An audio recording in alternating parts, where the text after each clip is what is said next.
இருக்கும் இடத்தை விட்டு இல்லாத இடம் தேடி எங்கெங்கோ அலைகின்றார் ஞான தங்கமே. நட்பு பத்தி ஒரு திருக்குறள் சொல்லுங்கன்னு சொன்னா, முகநக நட்பது நட்பன்று நெஞ்சித்து அகநக நட்பது நட்புன்னு சொல்லிடுவோம். இன்னும் சொல்ல போனா, உடுக்க இழந்தார் கை போல அங்கே இடுக்கண் களைவுதான் நட்பு அப்படின்னு சொல்லிடுவோம். இப்படி ஒரு குறள் இருக்கு. கனவினும் இன்னாது மண்ணோ வினைவேறு சொல்வேறு பட்டா தொடர்பு.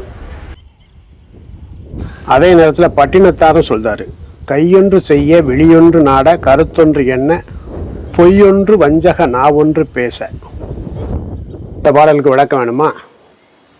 கவியரசு கண்ணாசன் இருக்கு, எளிமையா கொடுத்திருக்காரு. நெஞ்சினை நெஞ்சில் வைத்து நாவினில் அன்பு வைத்து நல்லவன் போல் நடிப்பான் ஞான தங்கமே. சந்திப்போம். அவன் நாடகம் என்ன சொல்வேன் ஞான தங்கமே.